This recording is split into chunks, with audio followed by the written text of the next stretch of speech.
Life had been noisy for too long: work, traffic, phones, endless messages, city chaos. My sleep was all over the place.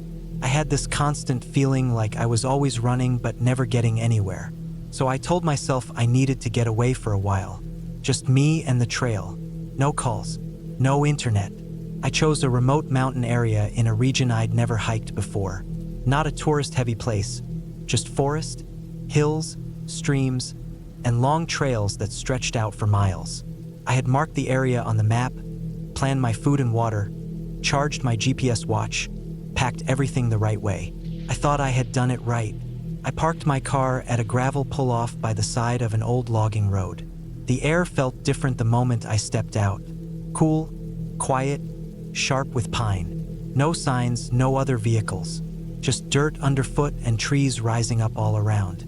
I tightened my backpack straps and started walking, feeling the tension in my chest loosen with every step away from the road. The first day was perfect.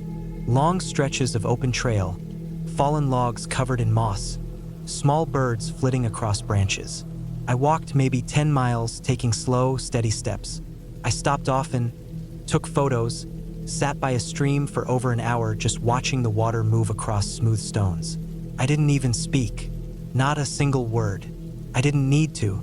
I just wanted to walk until I felt small again, until my brain stopped spinning. That night, I set up my tent near a flat patch beside a rock wall.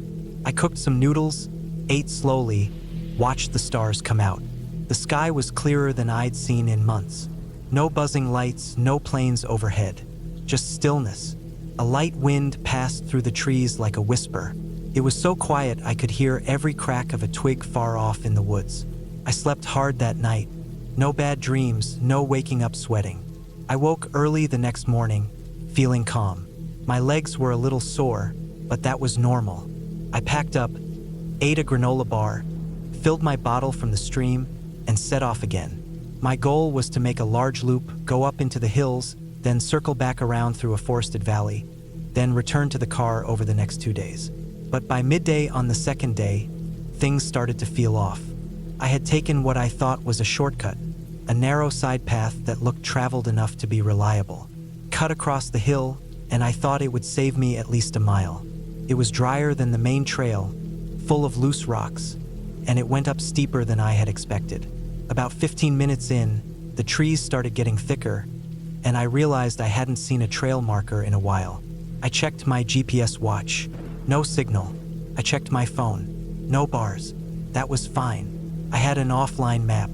I opened it and tried to orient myself based on the sun and elevation. But the more I looked at the trees around me, the more I realized this wasn't a mapped trail. It was probably a game trail, one that animals had made by walking the same route over time. I looked back and saw how easy it would be to lose the path entirely. Everything looked the same: trees, bushes, rocks. I should have turned back. That's what I keep thinking now. I should have walked back down and returned to the main trail. But I didn't. I kept going, thinking I'd rejoin the real trail ahead. I didn't want to admit I'd made a mistake, and it was only noon. I thought I had plenty of time. An hour later, I slipped on a rock. Just a small one, a flat piece of shale tilted at the wrong angle. My left foot flew out from under me, and I fell backward. I tried to brace myself, but my hand hit a sharp stone, and I landed hard on my left leg. I heard a snap, not loud, but sharp and quick, like a stick breaking. I sat there stunned. I didn't scream or cry. I just stared at my leg. Felt wrong. I tried to move it, but pain shot through my knee and down my shin like a bolt. I clenched my teeth and breathed hard, trying to stay calm. My knee looked swollen. I ran my fingers over the bone under the skin. Nothing poking through, but I couldn't stand on it without it giving out. I knew then I had a problem. I took off my backpack and sat in the dirt for a while. My watch still showed no signal. I tried sending a location ping from my phone using the emergency feature. Failed. The trees here were too thick, and I must have been deep enough in the hills to block everything out. I thought about staying put, hoping someone would come down the trail. But it wasn't a trail. Nobody would be here. I hadn't seen a single other person in 2 days. So I started crawling. I packed up what I could carry in my small side pouch and left the tent and sleeping pad behind to lighten the load. I wrapped my knee with my backup shirt, tied it tight, and used a stick for support. I crawled downhill slowly, dragging my injured leg behind me. Every few feet I stopped to rest. It took me over an hour to cover maybe a quarter mile. The sun started dipping low behind the trees, and the shadows grew longer. It got colder, too. I found a shallow spot under a big pine and made a makeshift lean-to with my emergency blanket and some broken branches. I ate 2 protein bars and drank water from my bottle. I barely slept. Every time I moved, my leg throbbed. Every sound in the woods made me sit up, heart pounding. I was afraid of animals, bears, cougars, maybe even wolves. I kept my knife in my hand all night, even though I knew it wouldn't do much. The next morning, my leg was worse. The swelling had spread, and the joint felt locked. But I didn't want to die out here, so I kept moving. I made a crutch out of a long branch and hobbled slowly downhill. I had no idea if I was even going the right direction. I just followed gravity, thinking that maybe it would lead to a road or a river. I rationed my food.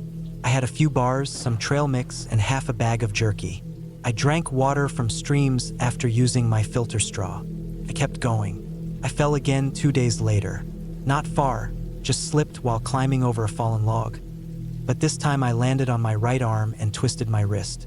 I could still use it, but it hurt to grip the crutch. I almost gave up then. I just lay on the ground for a while, staring up at the sky through the trees, breathing in the dirt, the pine, the silence. I didn't cry. I was too tired. My lips were cracked, my hands shaking, my stomach cramping from the cold food and constant walking. But I didn't want to die in those woods. I kept moving. I followed a dry creek bed for a day, hoping it would lead to something. I think I walked nearly 5 miles that day, maybe more. Every step felt like fire in my leg, but I kept going. That night, I heard a noise. Not an animal, not the wind. It was low, rumbling, steady. I realized it was the sound of a truck engine, distant but real. I turned and crawled toward the sound. I didn't care what it was. I moved like a desperate animal, ignoring the pain, sliding down a slope until I saw it. A dirt road, a real one, with tire tracks and loose gravel. I dragged myself onto it and lay there, waving my arm, hoping someone would come. Hours passed. Then headlights appeared. A hunter in a pickup truck stopped. He looked shocked when he saw me. I didn't say anything. I just lifted my hand, shaking. He helped me into the truck and gave me water. He didn't ask questions. He just drove me to the nearest ranger station, which was over an hour away. They got me to a hospital. I had a torn ligament in my knee, a mild fracture in my tibia, and a sprained wrist. I'd lost over 10 pounds. My skin was sunburned and scratched up. I had 2 ticks in my leg and a mild infection starting. But I was alive. It took months to recover. Sometimes, when I lay awake at night, I still hear the sound of dry leaves under my hands as I crawled. I still feel the cold rock against my back, the ache in my knee, the fear of being forgotten in the woods. I still think about that moment when I took the shortcut, that one choice, that one path. Now I stick to the marked trails. I carry a beacon. I let people know where I'm going, because the forest doesn't care if you're tired or lost or hurt. And if you're not ready, it will eat you alive.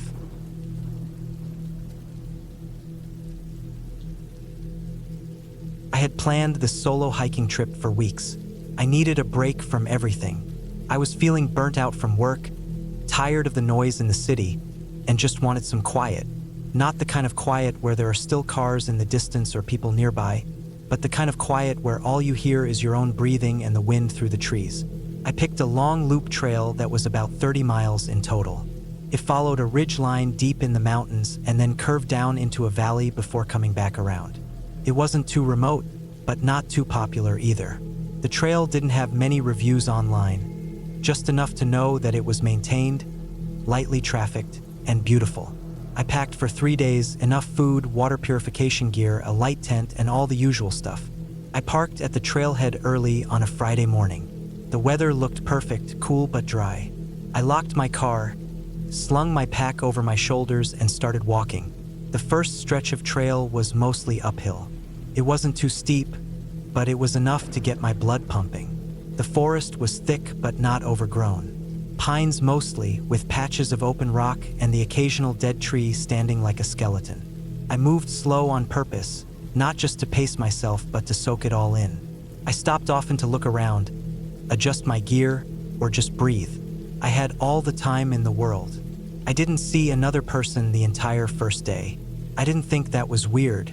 It was a weekday, and the trail wasn't known for crowds. Still, there was a strange kind of feeling that came over me late in the afternoon, something I couldn't shake.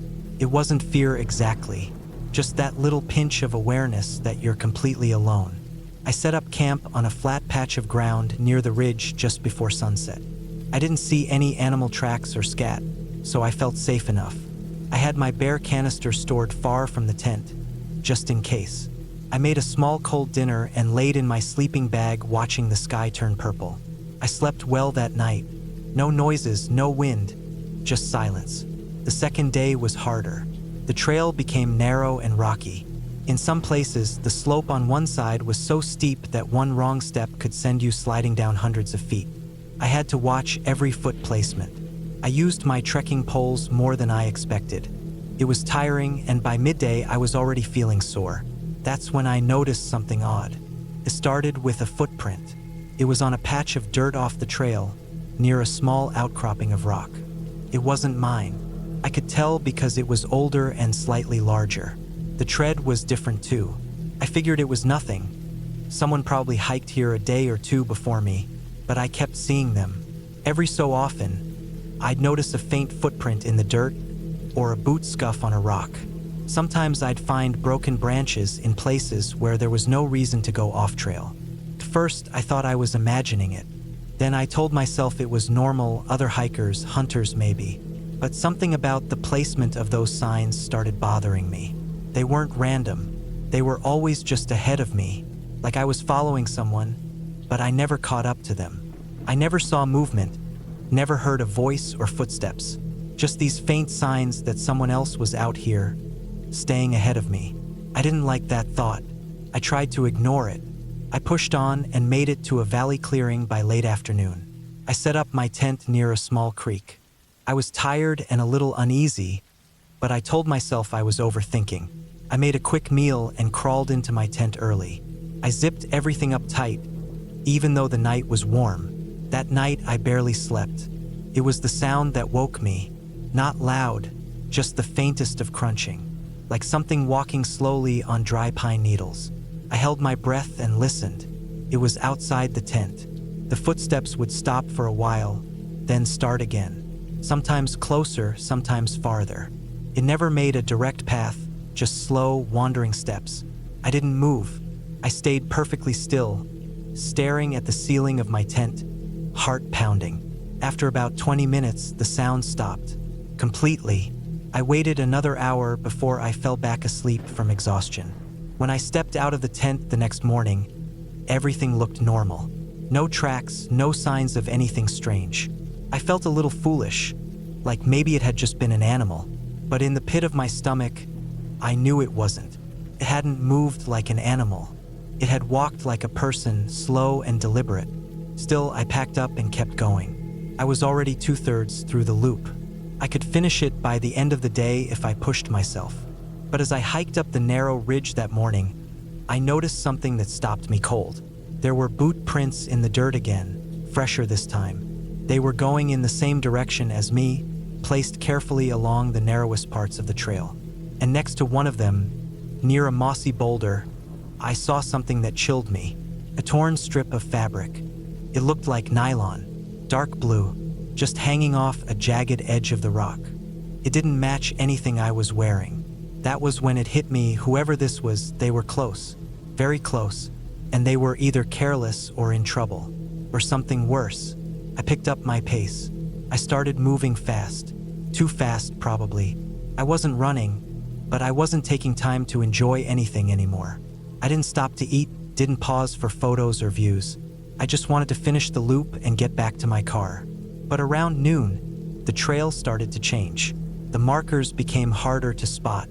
The path itself looked overgrown, like no one had used it in a long time. I checked my map and GPS and realized I had somehow gone off the main trail.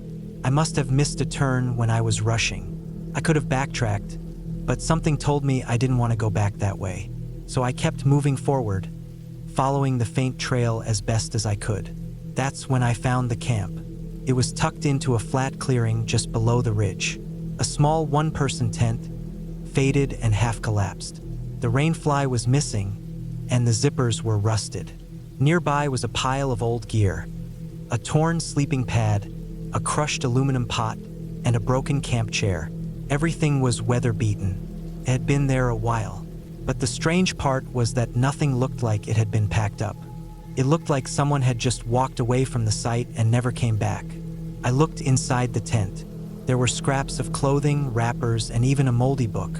No ID, no name, just abandoned. And then I saw it carved into the trunk of a nearby tree. 3 letters. Don't. No other words. Just that. I stood there, staring at it for a long time. My skin was cold even though the sun was out. I didn't know what it meant. Don't what? Go further? Stay? Turn back? I didn't want to find out.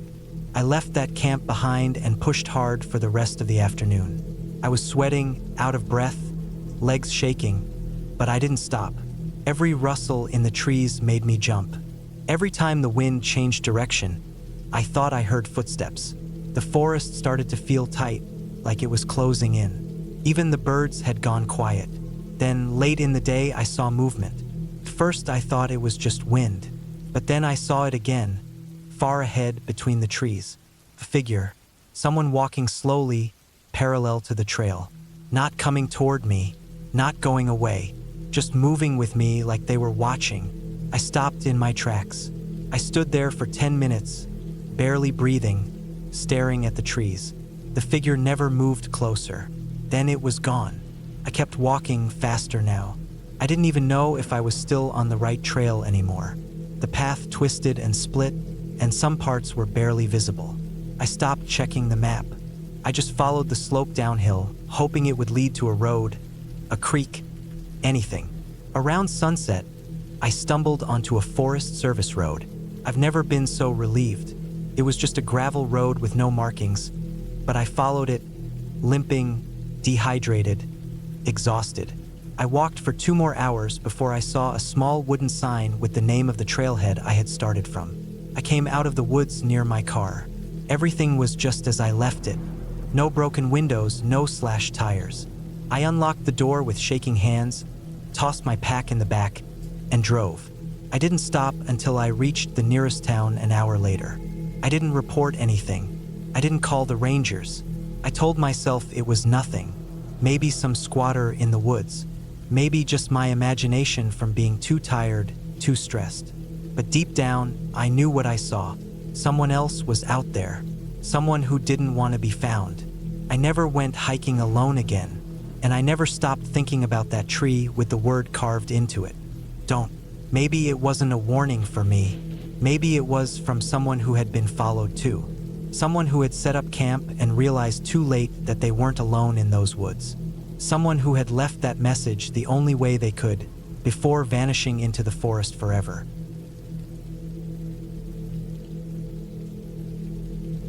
I started the hike early in the morning. The sun had just started to rise when I parked my car at the trailhead.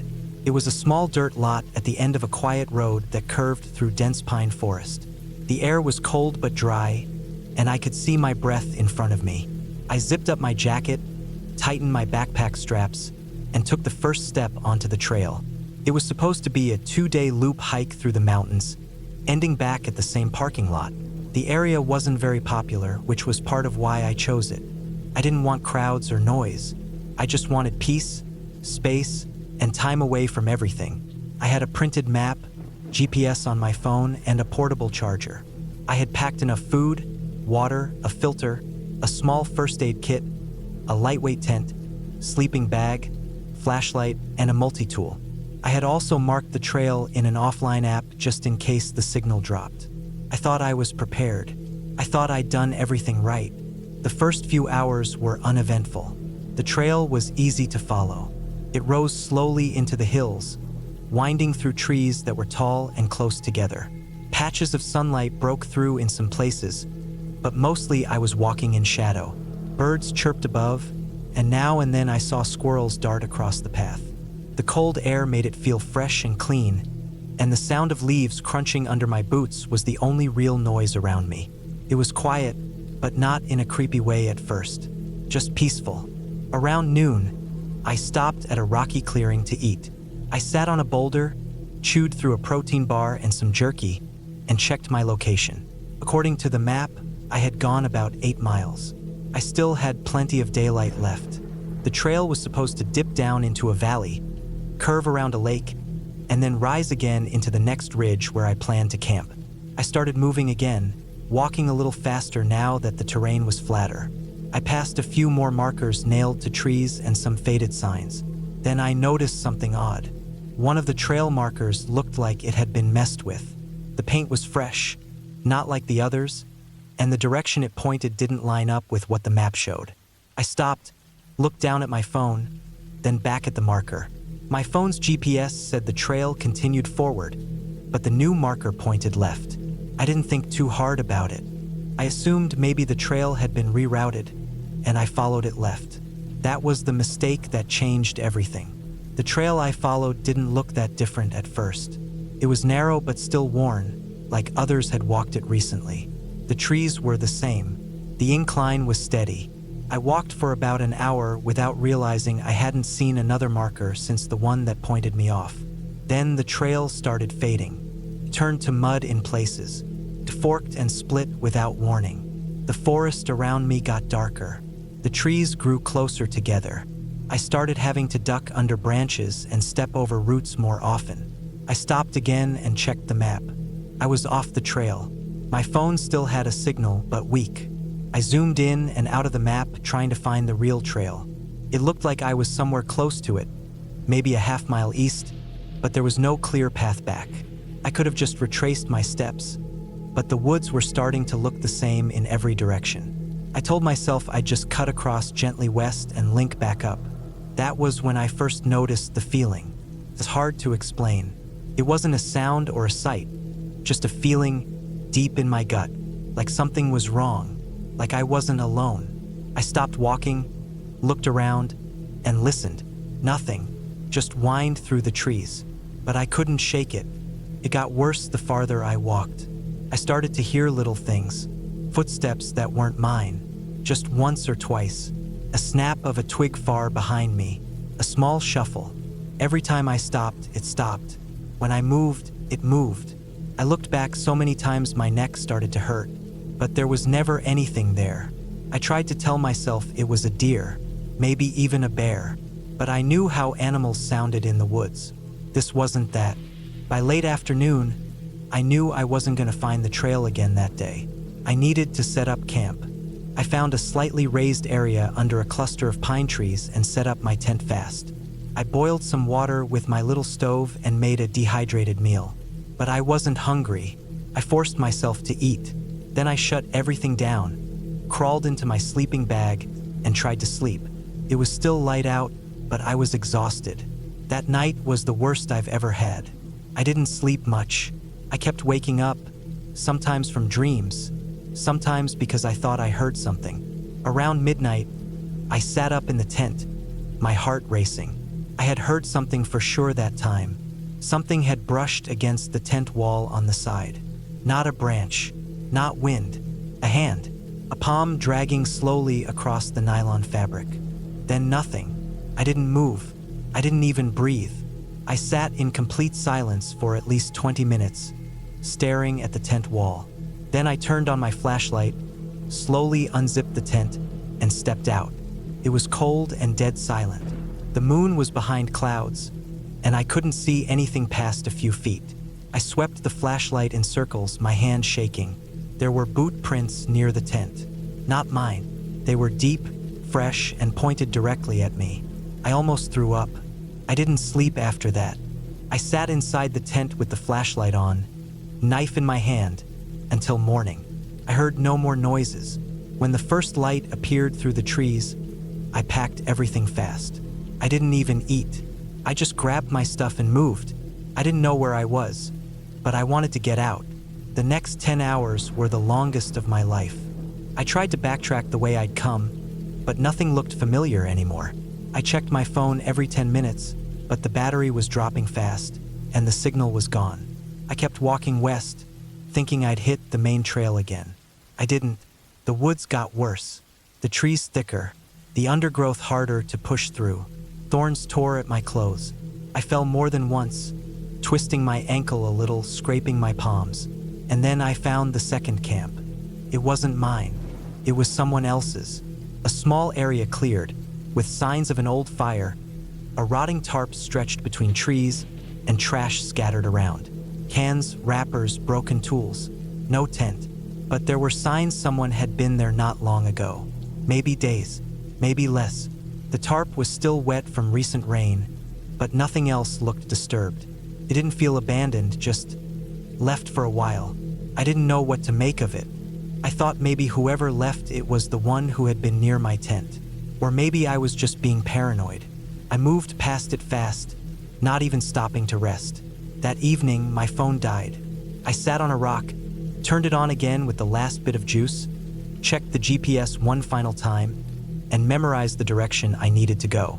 Then it shut off completely. I felt like I had been cut off from the world. No way to call anyone. No way to track where I was. I felt like I had been dropped onto another planet.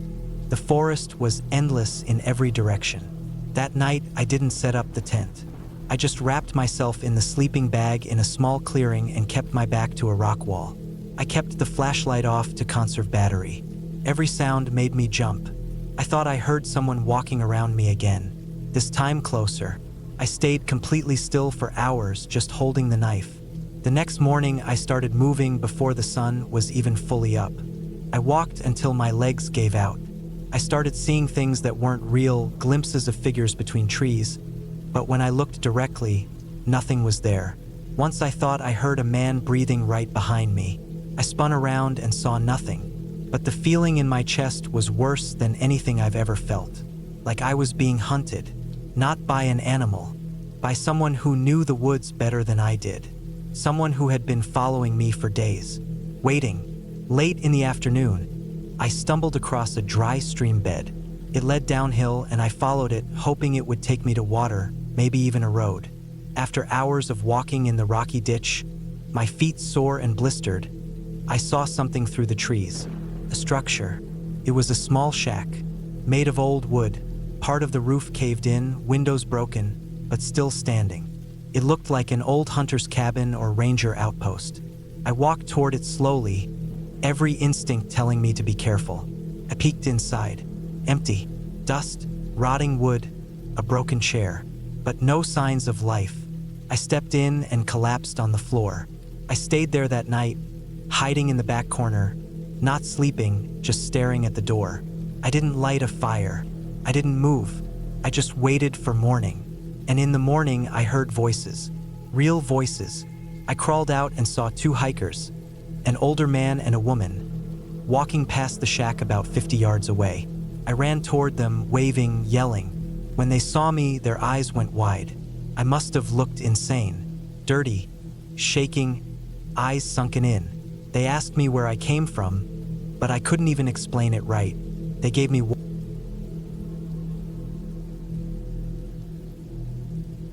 I left for the hike on a Friday morning in late August, just before sunrise.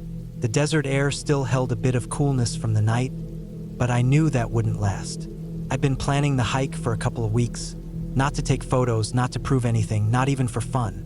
Really, I just needed to be away from everything. My head was messed up.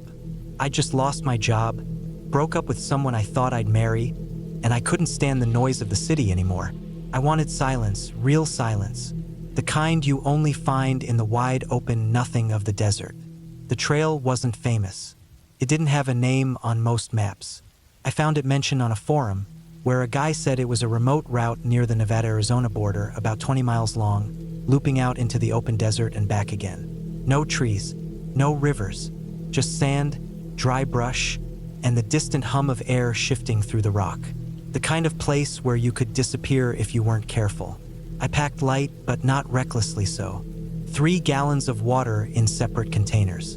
Salt tablets, canned tuna, nuts, granola, and jerky. Obosik mekit.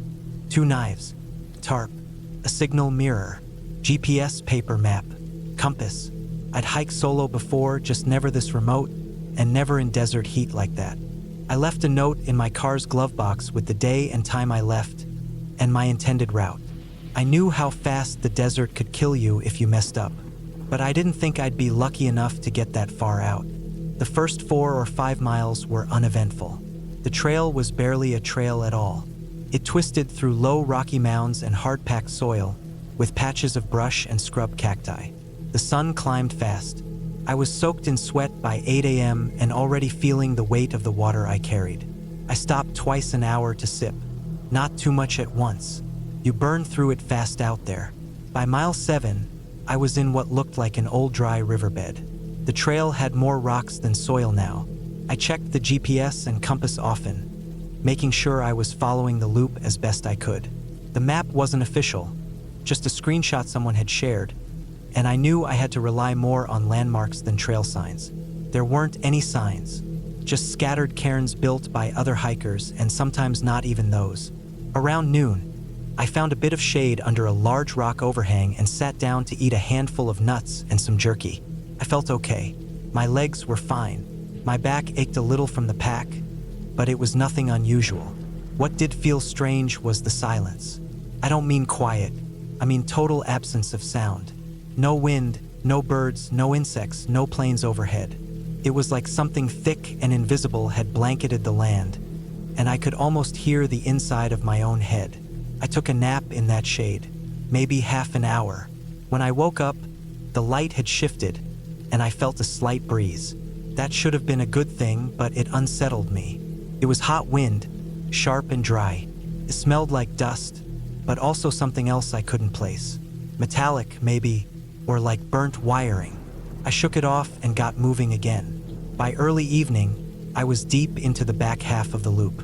I should have turned back around then. I'd covered enough ground to call it a success, but I was stubborn. I didn't want to turn around. I wanted to finish the loop like I'd planned. I wanted to get away from everything, so I kept walking. That night, I set up a crude shelter with my tarp. I didn't bring a tent. Too bulky. I'd done desert nights before. You don't need much, just something to block the wind. I ate more nuts and half a can of tuna, then stretched out on a sleeping mat over the dirt. The stars came out like they always do in places like that. Massive, endless, way more than you think are up there when you live in a city. I should have felt peaceful, but I didn't. The wind came and went in strange patterns. It would be dead still for 15-20 minutes, and then whip through in short bursts like something passing quickly and close by. And the smell returned, that same scorched wire scent. It didn't make sense. There were no power lines, no old camps, no vehicles, no sign of human life. Just rocks, sky, sand, and me. I barely slept. Not because I was scared. Not yet. It was just a feeling I couldn't shake, that the place didn't want me there. At sunrise, I packed up and kept moving. I figured I had 6 or 7 more miles until the loop curved back around toward where I started. The GPS said I was roughly on track, but the terrain was getting weird. It was flatter now, and the ground had wide cracks running across it. Not just small splits, but deep, jagged crevices, like something had torn through it. Some of the cracks were just a few inches wide, but others could have swallowed a person whole. I kept going, but slower now, stepping carefully around them. Then I noticed something that stopped me cold. A boot print, not mine. It was fresher than it should have been, and it pointed the opposite direction, coming from where I was going. I scanned the area. Nothing. No sound. No movement. Just that print. I crouched and checked. It wasn't old. Edges still crisp. Someone had walked this way recently, but I hadn't seen a single soul in over a day. A few hours later, I saw something I still can't explain. It looked like the remains of a small structure. Not a house, more like a stone hut, maybe 8 feet across. It had no roof, just low walls half collapsed and sun-bleached. It wasn't on the map. Wasn't in the GPS markers either. but someone had built it out here long ago. There were no signs of life. No gear, no trash, no bones, nothing. Just rocks and a weird sense that the air felt heavier near it, like the space around it was pressing inward. I didn't go inside. I didn't even get that close. I backed away slowly and kept walking. That's when I realized something was wrong. My GPS was no longer matching the compass or the map. The arrow pointed west, but the sun said otherwise. I stopped, sat down, and checked everything again. Recalibrated the GPS switch to my backup. Still wrong. The readings were skewed. It was like the place itself had broken the signal. I tried to head back in the direction I believed was right east, toward my starting point. I knew it would be longer, but I didn't care about the loop anymore. I just wanted to be out. I picked a fixed point on the horizon, a tall spire of rock, and started walking straight toward it. But after a couple hours, the spire hadn't gotten closer. That made no sense. I was covering ground. I wasn't turning. The terrain was flat, but the spire always seemed the same distance away. Eventually, it even started to look smaller. I stopped again, drank some water, and ate. Then I checked behind me. That stone hut was visible in the distance again. I was back where I started, but I hadn't turned around. I was sure of it. I'd gone in a straight line, and yet somehow I was circling. The panic didn't hit all at once. Crept in slow. First a tightness in my chest, then a buzzing in my head. I forced myself to breathe steady and make a new plan. I decided I'd make camp, wait out the night, and start again at sunrise, walking only during cool hours, rationing everything. I still had over a gallon of water. That was enough, barely. That night was worse than the last. The wind never stopped. The heat never let up, even after dark. And the smells came stronger, metallic, hot, like something burning underground. I didn't sleep at all, just lay there, eyes open, muscles tight, listening to nothing and everything. At dawn, I packed up and started again. I walked for what felt like 6 hours. When I finally checked behind me, I saw that stone hut again. I was trapped, not by ghosts, not by magic, by the land, or maybe by something inside me that wasn't thinking clearly anymore. My water ran out that evening. I still had food, but it felt pointless. I started talking to myself, then stopped. It didn't help. I started marking the ground behind me, carving excess with a knife into the dirt and rocks, and somehow I still circled back. The same ridge, the same cracked ground, the same silence. By day 5, I stopped caring about the trail. I dropped the pack. I took only the knife and a bit of jerky and walked without aim. I was so thirsty my throat was sticking together. My tongue felt like leather. I thought about licking the rocks for condensation but didn't. There wasn't any. I hadn't peed in 2 days. My sweat had stopped. When I collapsed, it wasn't dramatic. I didn't faint or cry. I just sat down slowly, leaned against a rock, and let my arms fall limp. I wasn't scared anymore, just done. I closed my eyes and waited. I don't know how long I was out. An hour, maybe more. But when I opened them again, I saw a bird, a buzzard circling above. And then sound, real sound, a motor, distant, then closer. I pulled the signal mirror from my pocket and started flashing it toward the sun, angling it wildly. I couldn't even see where I was pointing. My vision was swimming, but the motor grew louder, and then I saw it. A dusty green.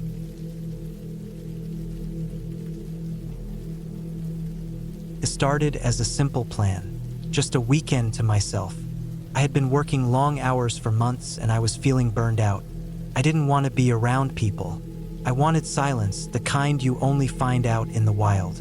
I packed up my gear Friday evening, threw it all into the back of my car, and left early the next morning. I didn't tell anyone where I was going, not because I wanted to disappear, but because I didn't think anything would go wrong. I decided to head to the Rocky Mountains in Colorado. I had hiked there before, but never alone and never this deep. My plan was to take the Tarryall Mountains trail up into a stretch of forest that was less traveled. It wasn't a marked trail most of the way, just a mix of game paths and narrow offshoots. I had downloaded maps, packed a compass, a power bank for my phone, 2 extra days worth of food, water purifier tablets, and even an emergency bivy sack. I thought I was being smart. The drive took about 4 hours. I parked near an old dirt road that barely looked like it had been driven on. From there, I strapped on my backpack and started the hike. The sky was clear, the sun was warm but not hot, and the trail ahead was quiet. Birds chirped, and now and then I saw chipmunks darting through underbrush. It was peaceful. It felt good to finally disconnect. The first few hours were uneventful. I kept a steady pace, stopping for water and to check my location now and then. The trees were mostly tall pines, and the ground was soft with fallen needles. I passed an old tree with a rusted metal sign nailed into it. I couldn't read what it once said. It was so weathered the letters were almost completely gone. I didn't think anything of it. By late afternoon, I reached a small clearing with a view of the mountains. I set up camp there, pitched my one-man tent, gathered some dry branches, and made a small fire. I boiled water, poured it into a freeze-dried meal, and sat back while it cooked. The air had that clean, piney smell. The sun set slowly behind the peaks, casting long shadows through the trees. It was quiet. No cars, no people, no buzzing electronics. Just me and the woods. That night I slept light. I always do the first night in the backcountry. It's not fear, really, just the way your brain stays alert. I heard a few noises.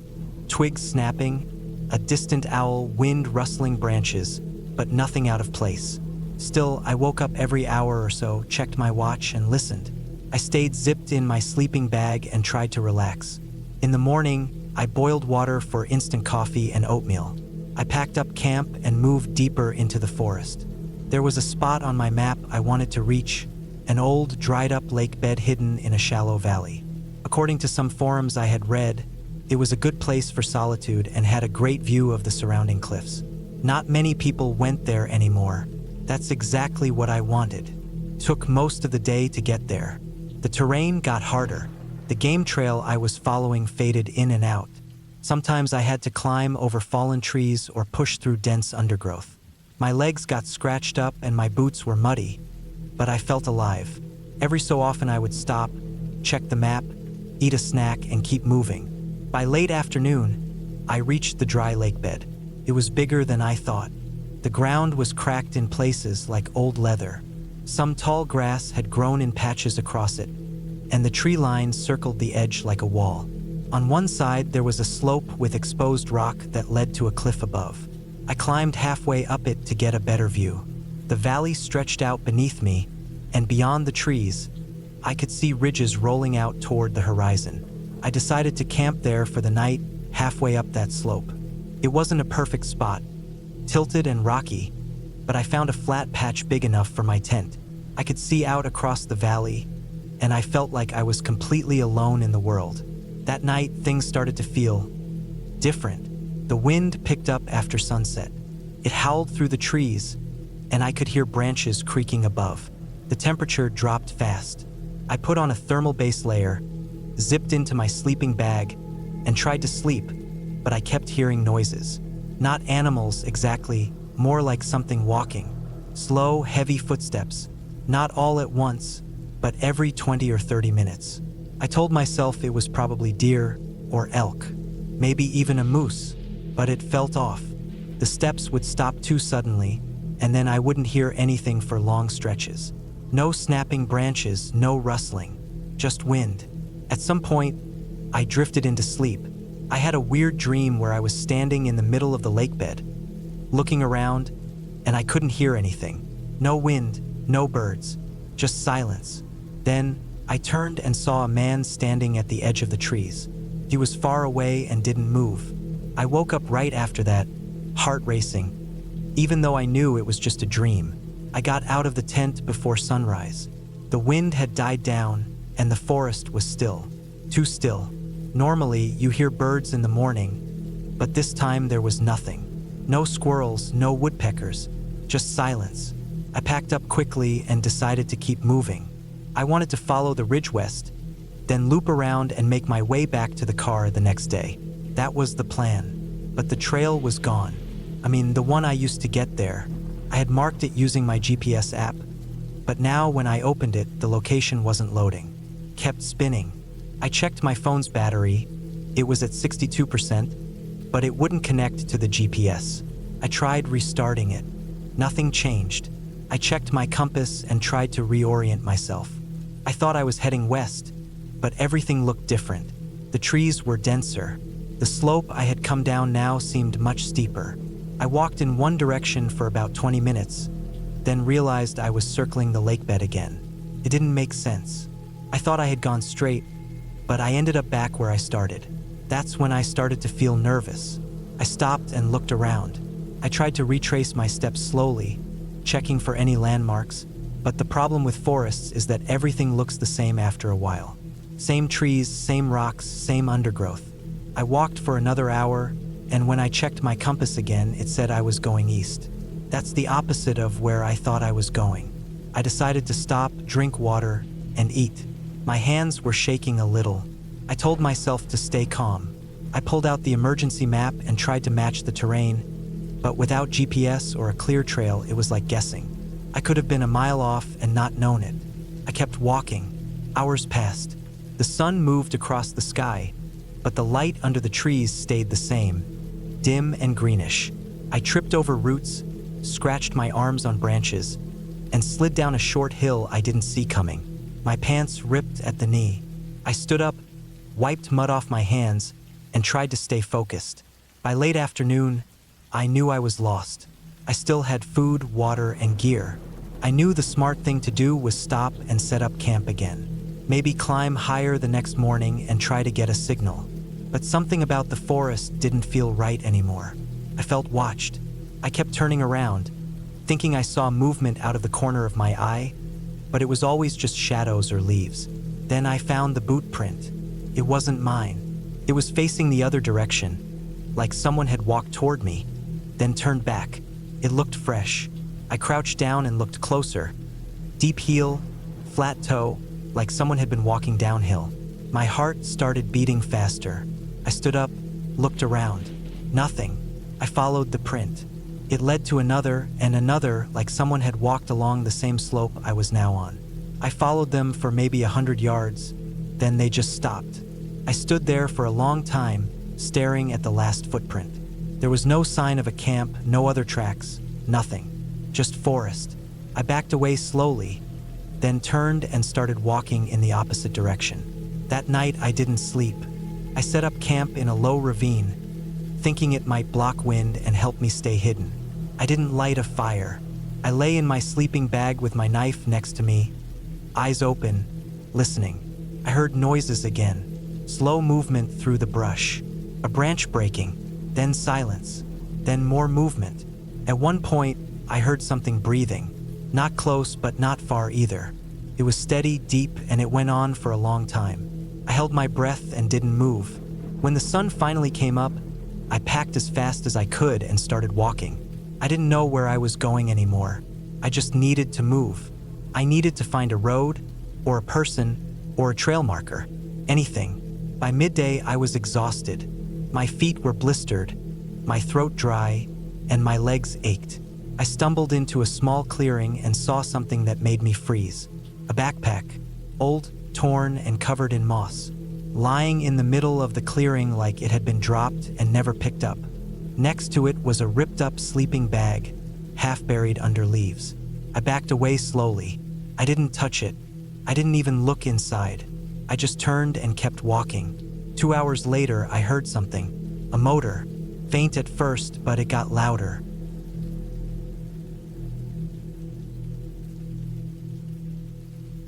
I've always liked hiking alone. I'm not someone who talks much, and I like the quiet. There's something about being far away from the city, from other people, and just walking through the woods or across open valleys that calms my head. I'm 34, I live alone, and I work from home, so I've got time to take long trips when I want. That summer, I took 2 weeks off just to be out in the mountains. My plan was simple. Hit a few trails in the southern Rockies, sleep in my car, and maybe spend 1 or 2 nights in my tent on the longer hikes. I wasn't doing anything extreme, just moderate trails, nothing too remote, but nothing too crowded either. I've done enough hiking to know what to avoid and how to prepare. There was one trail I picked that caught my interest just from a random forum post I saw online. Some guy mentioned it in a thread about less crowded but beautiful hikes. And I looked it up. It didn't have a lot of official info about it, which usually means it's lightly used or poorly maintained. It was called Ridge Trail, located in a national forest that sat on the border between New Mexico and southern Colorado. I found a rough description of it on an old hiking blog, and from what I could tell, it followed a long exposed ridgeline for a few miles before dipping into forest again. That kind of terrain is exactly what I like, a little open space, some elevation gain, but nothing insane. So, on a quiet Tuesday morning, I drove up a gravel service road to the makeshift trailhead. There wasn't even a sign, just a metal gate that was open and a faint path in the grass where other hikers or maybe hunters had walked. I parked near the gate, packed my usual gear: a large water bladder, protein bars, jerky, a lighter, a knife, a small tarp, a change of socks, and my emergency beacon. I had bear spray too, even though it was probably unnecessary that far south. I also kept a compact battery pack for my phone. I had full charge, and I always keep it in airplane mode to save battery. The signal out there is usually non-existent anyway. The first part of the hike was steep but open. The trail was faint but visible. It wound uphill through knee-high grass and loose rocks, and after maybe a mile and a half of steady climbing, I reached the beginning of the ridgeline. From up there, I could see both sides of the slope. One side dropped into a thick, dark pine forest that stretched far into the distance. The other side was a steep slope of boulders and brush that eventually flattened into a wide, dry valley. The wind-up there was constant, not violent, just steady enough to keep everything quiet. No insects, no birds, just the sound of the air moving across the ridge. I walked the ridge for maybe another 2 hours, taking breaks every so often to drink water or look at the map I had printed from the blog post. There weren't really any landmarks, but the terrain matched the general shape of what was on the map. According to the blog, the trail would eventually drop into the woods and follow a dried-up creek bed before looping back toward a different service road, where people usually hitch back or loop around on foot. My plan was to just do an out-and-back hike. I didn't want to rely on getting picked up or hitching. I figured I'd turn around after 5 or 6 hours of hiking and come back the same way. Around midday, the clouds started forming, fast. At first, they were small and far off, but within half an hour, the whole sky turned a flat, silvery gray. I've been out in storms before, but this felt different. Not dramatic, just still. No thunder, no rain yet. Just an eerie quiet and a sudden drop in temperature. I kept going, thinking I'd head down into the trees soon.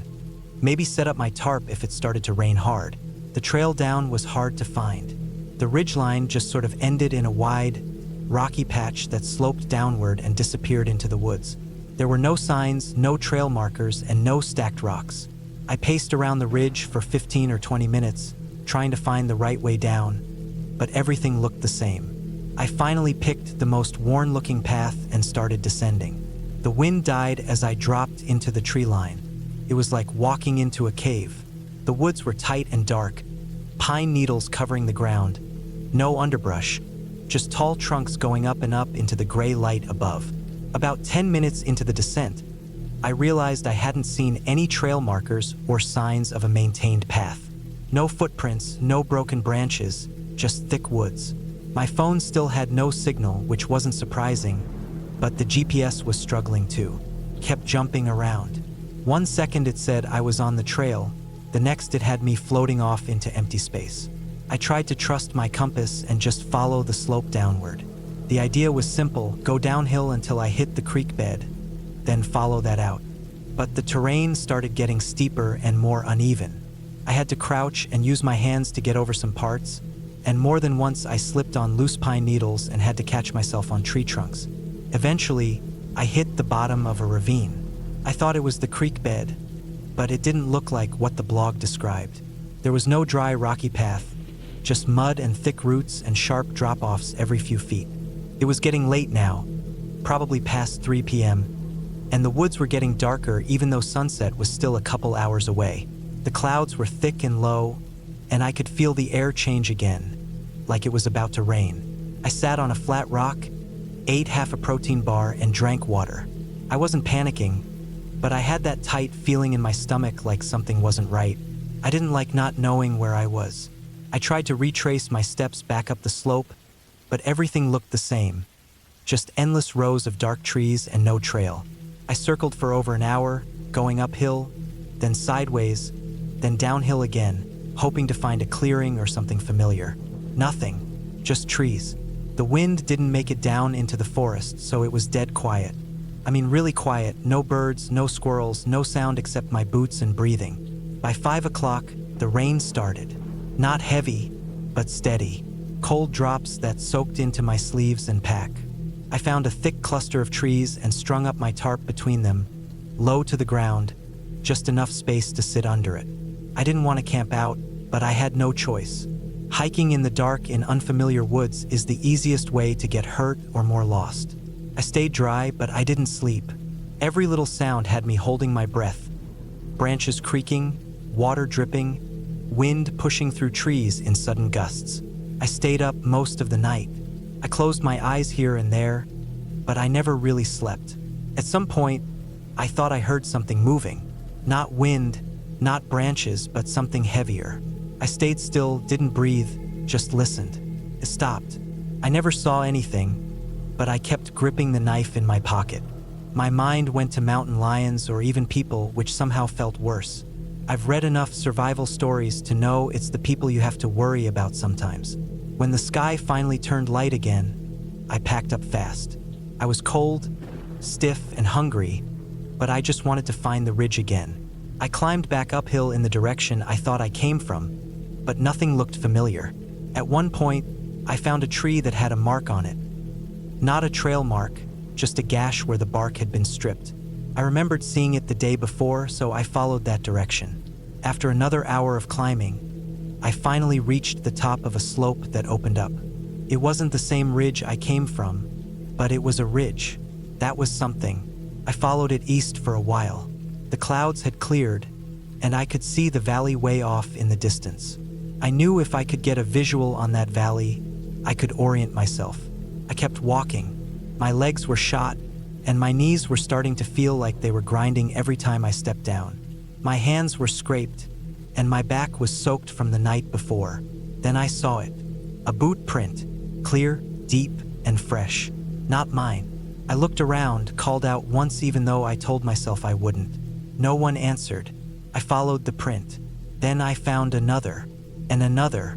They weren't on a trail, just scattered in the grass and dirt, but they were leading in the same general direction I was heading. After maybe an hour of following the faint prints, I reached an old fire road. Gravel, muddy ruts, and tire tracks. I knew it had to lead out. I walked that road for nearly 4 hours before I saw a sign. Not even a full one, just a rusted metal post with faded letters, Service Route 48D. I knew I was far from where I started, probably on the other side of the mountain range. But at least I had a path now. I followed the road until sunset. Just before dark, I saw a parked Forest Service truck in a clearing. No one inside, but the keys were on the seat, and a radio was clipped to the dash. I didn't take the truck. I waited until someone came back. An hour later, a ranger showed up. He looked surprised but calm. I explained what happened. He drove me back to the main station. Said they'd had people get turned around up there before. Said there wasn't even an official trail anymore. It got wiped out in a storm years ago. I was lucky, he said. I just nodded. I drove home the next day. I didn't tell anyone about it. Nothing crazy happened. No monsters. No people in the woods. Just me, the trees, and a trail that didn't exist anymore. But I haven't hiked alone since. I still think about that boot print. How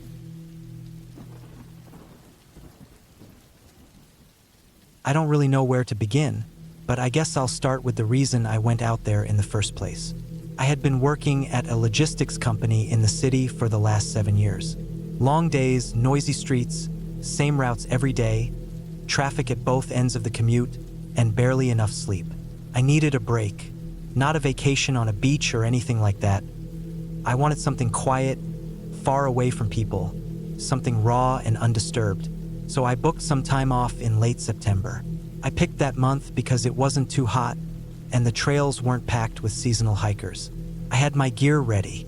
I'd been on many solo hikes before, but never this deep or remote. The plan was to head out to a section of national forest in the Pacific Northwest, a place not too many people went, at least not for long trips. A place with no cell signal, no roads nearby, just forest, mountain ridges, and silence. That's exactly what I wanted. I left early one morning, drove several hours up winding roads, past the last gas station, and eventually down a dirt Forest Service road for what felt like forever. I parked at a small, informal lot, really just a patch of gravel surrounded by trees. There were no cars there, just mine. That made me feel good at the time. I should have paid more attention to the feeling in my gut that told me it was a little too quiet. I had packed enough food for a week, a small tent, water filtration gear, a GPS device, compass, and the paper maps of the region. My pack was heavy but balanced. I checked everything twice. I locked my car and stashed the keys deep in my bag. The air smelled like pine and the ground was damp from rain the night before. There were no tire marks besides mine. I remember thinking it was perfect. I started up the trailhead, which wasn't even really marked, just a gap in the trees that turned into a narrow footpath. I moved steadily for hours. Birds called from far away. I crossed over small creeks, climbed gradual slopes, and by mid-afternoon I was miles into the forest.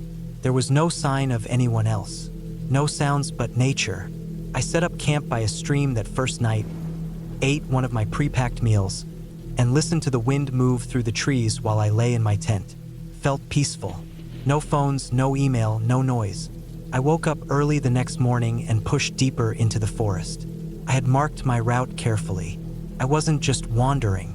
I followed ridgelines, cut across switchbacks, used my compass and map to stay oriented. I took photos every couple of hours and marked timestamps just to be safe. That second day, I hiked through thicker terrain. Parts of the trail vanished entirely, swallowed up by brush and fallen logs. I had to crawl under a few trees and carefully walk across some slick stones where the trail crossed a muddy ravine. I remember pausing at one point because I thought I heard movement ahead, but when I waited and listened, it was nothing, probably a deer or a branch falling. That was common out there. Late that afternoon, I reached a clearing that opened up to a small glacial lake. It was stunning. Crystal clear water, untouched shores, absolute silence. I took my pack off, sat on a rock, and watched the light fade across the surface. That night, I camped near the lake, a bit off the tree line. I used my little camp stove to heat up some food and wrote a few notes in my logbook. Again, I felt like I had finally found what I'd been craving: silence, solitude, nature. But then, starting on the third day, something started to feel wrong. I was packing up camp early that morning when I noticed something strange near my tent. About 15 feet away, just beyond where I had hung my food bag in a tree, I saw prints in the dirt. Not animal tracks, these were boot prints. Human. I knew because they were spaced like walking steps and had a tread pattern. My first thought was maybe I had walked there myself and just didn't remember, but I checked. My boots were different. The tread didn't match, and I had set up camp facing the lake. The prints came from the woods behind my tent, stopped near the food tree, and then went back the way they came. They didn't circle, didn't veer, just straight in and straight out. It bothered me. I hadn't seen anyone for 2 days, and the nearest marked trail was at least 10 miles away. These woods weren't popular, and you had to know where you were going. I stood there a while, staring at the prints, listening. Nothing. Just birds in the distance and a soft breeze.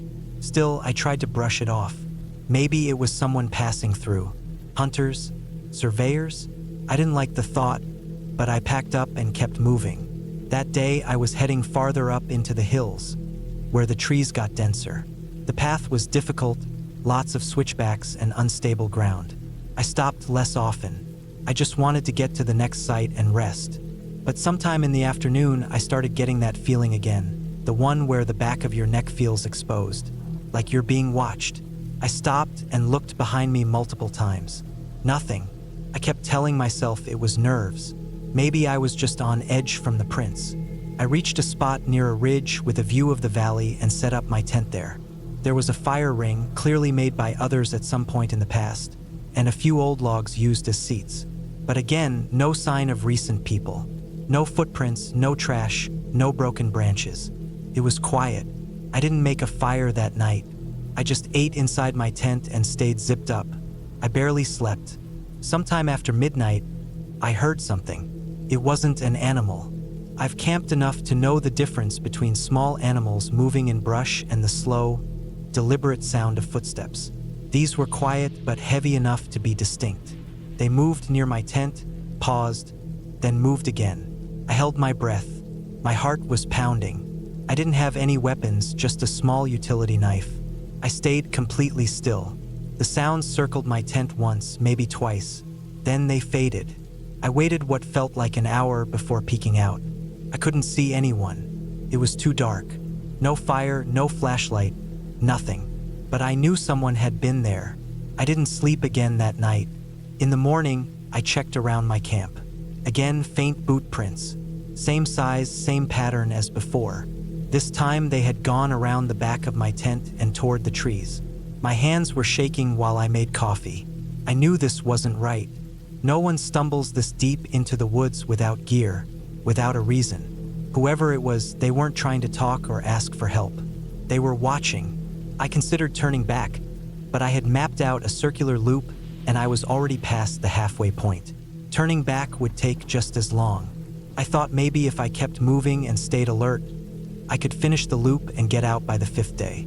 But things got worse. That next day, I moved fast. I barely stopped for food. I kept checking behind me. Every sound made me flinch.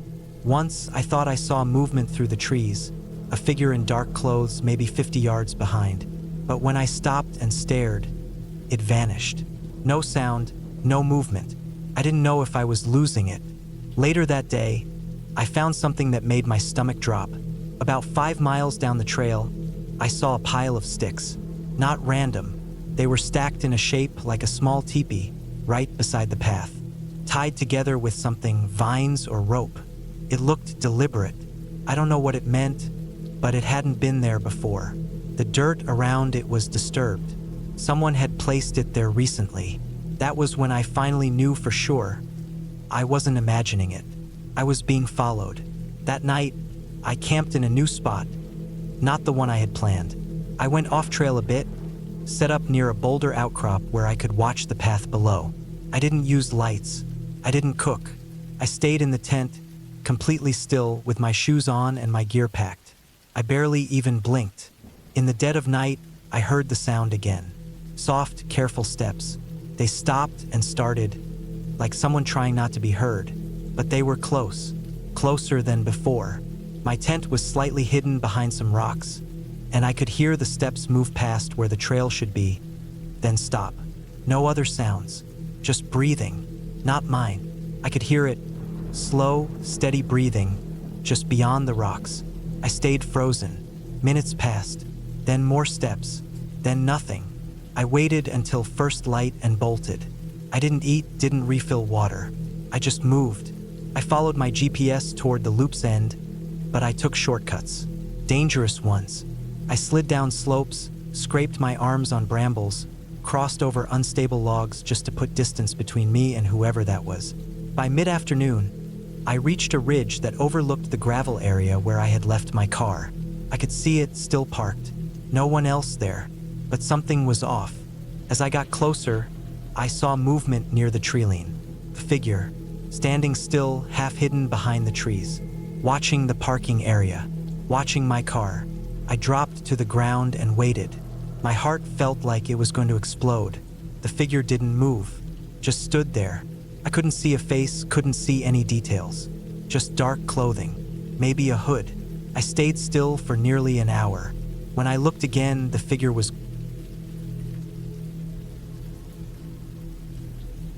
I had been hiking for years, mostly on weekends when I could get away from the noise of the city.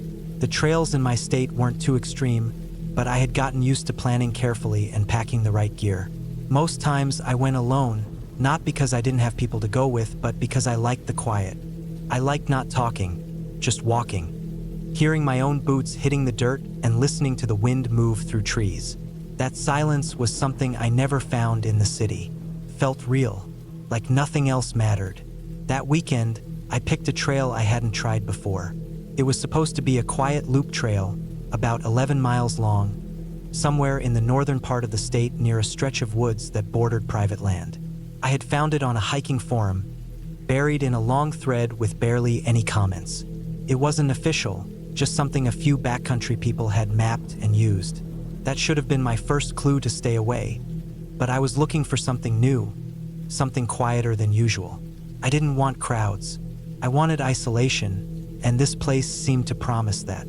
I drove up Friday evening and parked at a small clearing where the Forest Service road ended. No other cars. The air was already cooler up there, and everything smelled sharp and green. I locked the truck, slid my pack over my shoulders, and stepped onto the start of the trail. It wasn't marked, just a break in the trees where the grass was flattened into a foot-wide path. I walked in as the sun dipped low. My plan was simple: follow the loop, set up camp halfway through, then finish the rest by midday Saturday and drive back before dark. I had a GPS device, an offline map app on my phone, and 2 physical maps printed out. I wasn't careless.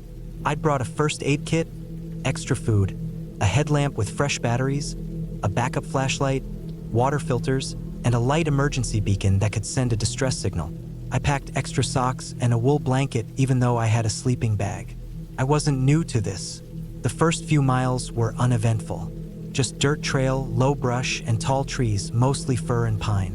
The sky turned orange through the treetops as I walked, and by the time I reached a small ridge that overlooked a dry creek, the sun was nearly gone. I stopped there to pitch my tent. The ground was flat enough, and I found a patch of soft earth covered with pine needles. I boiled water for a freeze-dried meal, ate, and sat with my back against a tree. The air grew colder fast. I slid into the tent before it got too dark and zipped up the flap. I didn't build a fire. I rarely did when I was solo. It brought attention and I liked blending in. That night, something kept waking me. Not sounds exactly, but the feeling that something was off. I kept looking at the tent walls, expecting to see shadows move. There weren't any. Maybe it was the way the trees creaked in the wind or how far away I felt from anything human. It was a heavy kind of quiet, too heavy. I eventually drifted off and woke up with the first light. The second day started fine. I had some oatmeal and coffee, packed everything up, and got moving early. The trail was a little harder to follow past the creek bed. I had to stop often to check the GPS and realign myself. Sometimes there were no clear signs that anyone had walked there in months. That didn't bother me at first. I liked it that way, but the more I walked, the more I noticed how quickly the trail faded. By mid-morning, I reached a slope covered in loose rock. The trail seemed to split, though my map showed only one route. One path dipped lower toward a thick stand of trees. The other went higher and curled behind a bluff. I chose the high route, hoping to get a better view. That was my second mistake. I walked the higher path for over an hour before I realized I was off course. My GPS showed my position sliding away from the loop. I tried to find a place to cut across and rejoin the lower section, but the forest was denser than expected. The trees got taller and closer together, and soon the light dimmed even though it was still midday. The underbrush clawed at my legs. My shirt stuck to my back with sweat. I finally found a clearing where I could check my map properly. I was nearly a mile off the trail. That might not sound like much, but out there, a mile through unmarked woods could take hours, especially when visibility dropped. I considered turning back, but the slope behind me was steep and covered in loose rocks. I figured it'd be easier to cut across through the trees. I started walking northeast, trying to keep my compass straight, but the forest floor was uneven, full of fallen branches and rotting logs. I tripped twice. Once I scraped my hand bad enough to bleed. By late afternoon, I still hadn't reconnected with the main trail. That's when I started feeling it. Not fear exactly, but something like pressure, like I was being watched. Every time I stopped to check my bearings, I heard small cracks in the distance. Not loud enough to be threatening, but not normal either. Squirrels don't snap dry branches. Birds don't move that slow. I kept telling myself it was just nerves. I had been off the trail longer than planned. I hadn't eaten anything solid in hours. My legs ached, and I had a new blister forming on my left foot. I took out some jerky, forced myself to chew, then pushed forward again. The ground started to dip unexpectedly, and before I knew it, I was descending into a kind of gully. There was a stream running through it, shallow, brownish, not on any of my maps. I followed it for a while, thinking maybe it would lead back toward one of the creeks on the map. The banks were steep in places. I slid a couple times. That's when I saw it. An old fence, half-rotted wooden posts and rusted wire, nearly hidden by brush. I wasn't supposed to be near private land. The maps had shown Forest Service land for miles, but here it was fencing that hadn't been maintained in decades. On the other side of the fence, the trees looked older, darker, the kind that don't move much in the wind. I kept walking along the fence, hoping it would turn and lead me back toward the trail. But the farther I went, the more twisted the trees became, not just in shape, but in how they blocked light. It was still day, but the woods looked like dusk. I checked my GPS again. No signal. My phone was at 15%. I kept walking until I found an old gate hanging open. No sign, no path, just space where the wire broke and a line of bare earth cutting through the brush. I didn't want to go in. Everything in me said not to, but the terrain behind me was worse, and if this path led somewhere, even an old logging road, it might get me back on track. I stepped through the gate and followed the path. It led into the darkest part of the woods I'd seen yet. The trees were so close their branches touched overhead. The ground was soft, too soft. My boots sank half an inch with every step, and the air smelled like mold and old water. The trail narrowed until it was barely wide enough for 1 foot at a time. I ducked under branches, stepped over roots, and tried to keep my pace steady, but my heartbeat was speeding up. Then I saw the first sign of people. It was a campsite, or what used to be one. A torn nylon tent sagging on one side, covered in dirt and dead leaves. An old cooler broken open, its lid missing. A folding chair rusted halfway through, laying on its side. No people, no bags, no gear worth salvaging. Everything was either weather damaged or half buried in mud. It looked abandoned for years, but something about it felt recent. I didn't stop, couldn't. I walked faster. Around the next bend, I saw a structure. Just a single wall left standing, made of weathered wood and stone. Maybe it used to be a cabin or a hunting shelter. Now it was just a piece of it. Broken boards, moss-covered stones, a black metal stove tipped on its side. Behind it, the trees looked even darker, as if the sun never touched that spot. That's when I heard the sound again. Not just branches cracking this time. Something heavier, like a footstep. Slow, deliberate, too far to see, too close to ignore. I crouched behind a fallen log, heart pounding. I held my breath and waited. The sound didn't repeat. Just one step, then silence, then a soft clicking noise, like two stones tapping together. Couldn't place it. I had no reference for what it could have been. I waited 5 full minutes before standing up. I kept walking, but now my steps were silent. I took off my pack and held it in one hand, using the other to balance on trees. I was sweating so much my shirt clung to my skin like plastic wrap. My head throbbed. Every few minutes, I thought I saw movement in the corner of my eye. Nothing ever clear, just the impression of motion. Something retreating behind a tree or ducking into brush. I don't know how long I moved like that. Maybe an hour, maybe more. The forest was completely silent now. No birds, no bugs, nothing but the sound of my own breath. Then I saw the second structure. A shed, or maybe a shack. Just a square box made of tin and rotting wood, standing crooked in a small clearing. The door was open, barely hanging on its hinges. Inside, I saw what looked like tools, a bucket.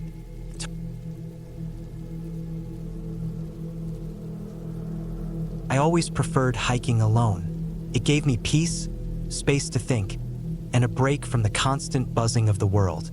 Every time I took time off work, I would mark a spot on the map, plan out my pack, and go out into the hills or woods. I never told people much, just enough so someone would know where I was roughly heading. I wasn't careless. I was just private. Hiking gave me a sort of reset that nothing else could. That summer, I had about 6 days off and I chose a remote area in northern Utah. There was a place called Devil's Hollow, not too famous or touristy, tucked way up in the Wasatch Range. I'd seen the name in an old Forest Service map. It wasn't marked on most hiking apps, which to me was a good thing. That meant no weekend backpacker crowds, no noise, no trash. Just land, just nature, just me. The plan was to drive up to a trailhead that was about a 2-hour dirt road detour from the last paved highway, then hike about 12 miles into the ridge above the hollow where I'd camp the first night. Then I'd descend down into the valley, loop through the forest, and come back around the other side of the ridge in 5 or 6 days.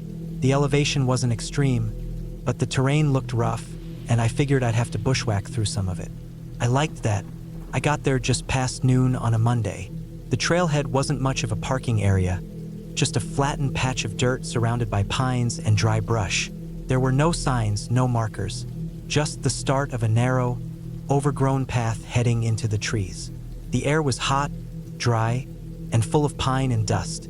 I got out, double-checked my pack, tent, food for 6 days, water filter, compass, first aid, knife, the basics. I locked up the car, slung the pack on, and started walking. The trail was barely there after the first mile. By the third mile, it was mostly just intuition. I followed the slope and tree lines based on my map and compass. I climbed steadily for hours, stopping only to sip water or take in the view. The sun burned down hard, but the elevation cooled it a little. I saw deer once or twice, small ones, and a hawk that circled me for half an hour before flying west. I made it to the ridge just before dark. It was quiet up there, too quiet. No wind, no insects, just silence like the kind you feel in your ears more than hear. I found a flat enough spot with a view down into the hollow. It was deep, narrow, full of trees that looked black even in daylight. It looked like a place people didn't go. It looked untouched. That's what I liked. I set up my tent, cooked a small meal, and sat with my legs hanging off a rock, watching the sky turn orange, then dark red, then finally black. That night, I didn't sleep much. It wasn't fear. It was just the way the air felt. The temperature dropped hard. There was no breeze, but I kept waking up to the feeling like something was pressing down on the tent. Like weight. I checked multiple times. Nothing was there. I kept thinking it was the way I'd set up the guy lines or the way the tent fabric sagged. Still, I didn't get more than a few hours of real sleep. In the morning, the ground was hard with frost. In June, that surprised me.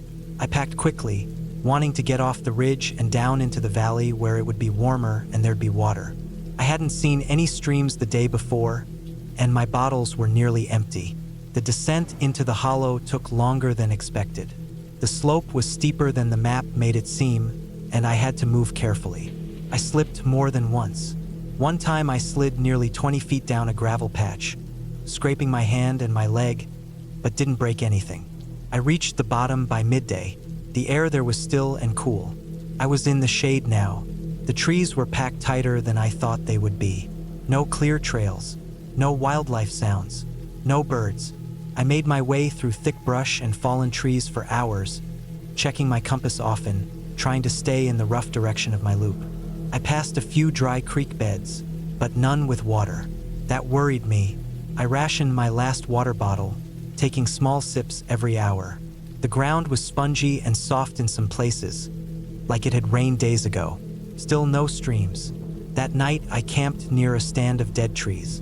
Every one of them was gray and stripped bare. No bark, no branches, just dead trunks. They creaked in the wind even though there wasn't much wind.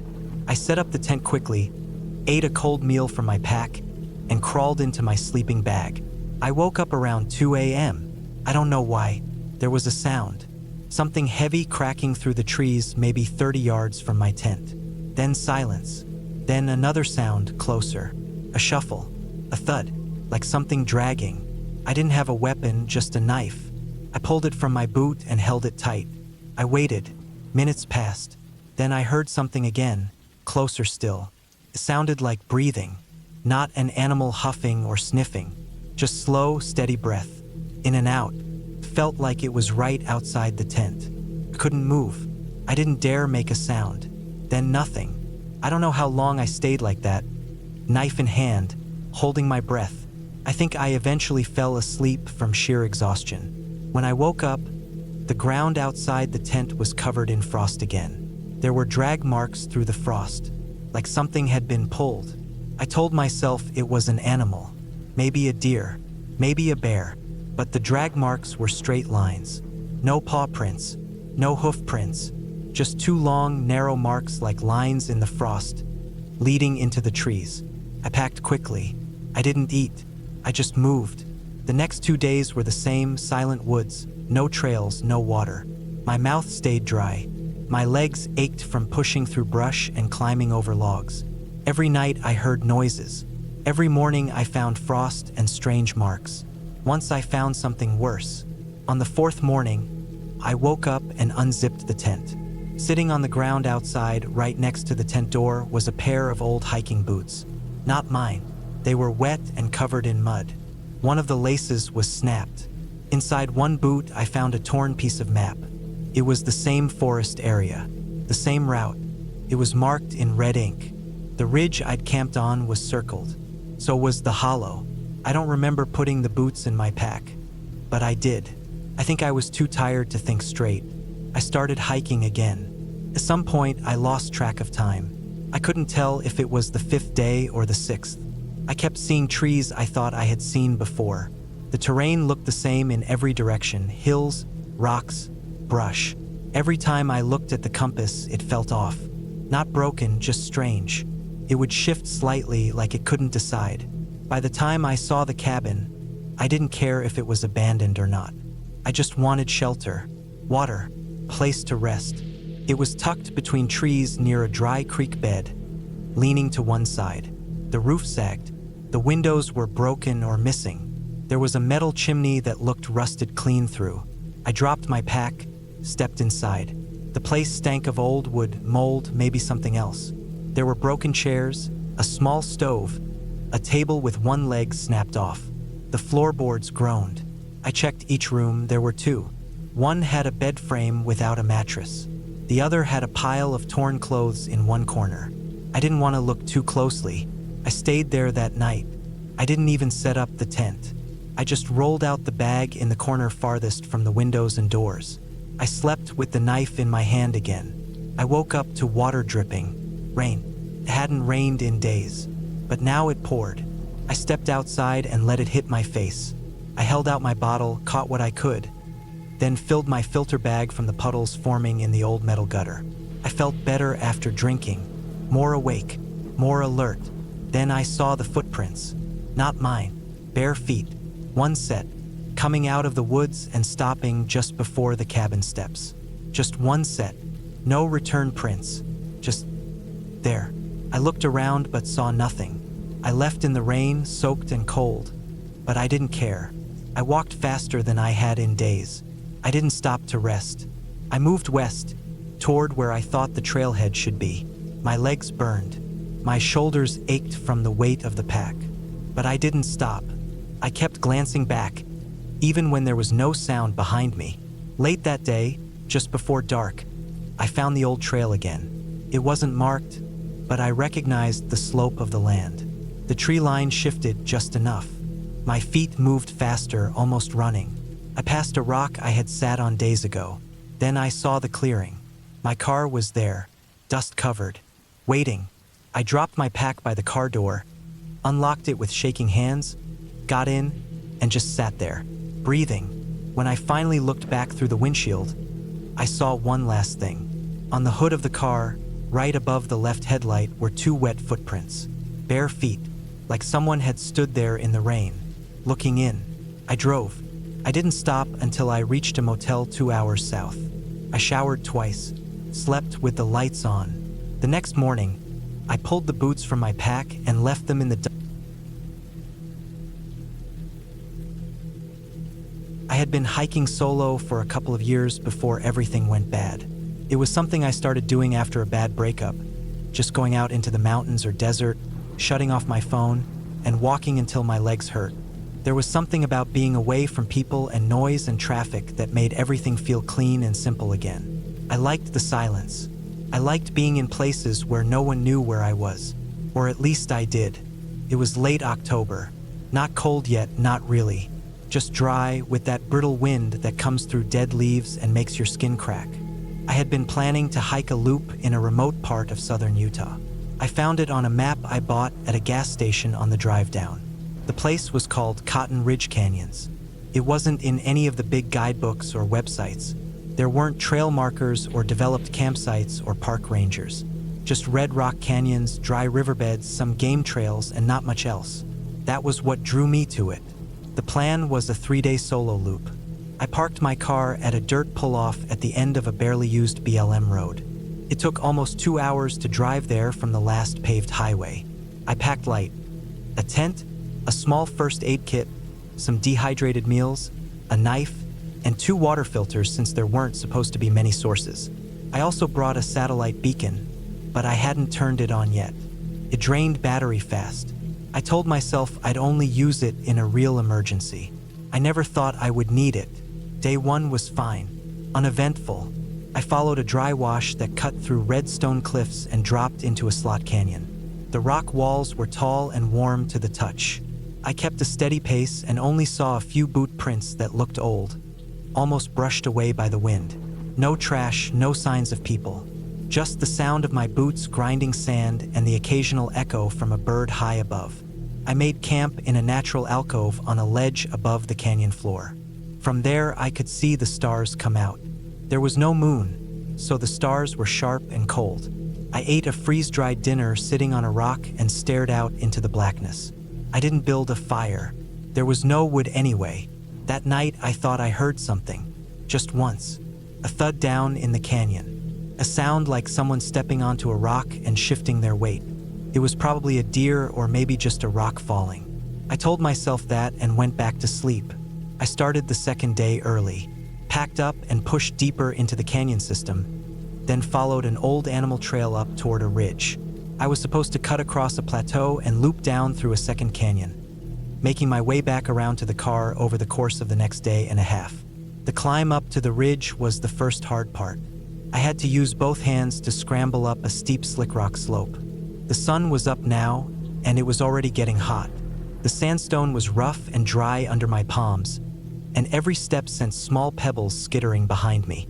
When I finally reached the top, I stopped to drink and catch my breath. That's when I noticed something odd. There were tracks in the sand. Fresh ones, not boot prints, bare feet. I crouched down and looked closer. They were human, no doubt, narrow with long toes and a deep heel. The stride was short, like someone was walking carefully or limping. The tracks came from the same direction I had climbed and then turned off toward a stand of stunted pinyon trees. I didn't know what to make of it.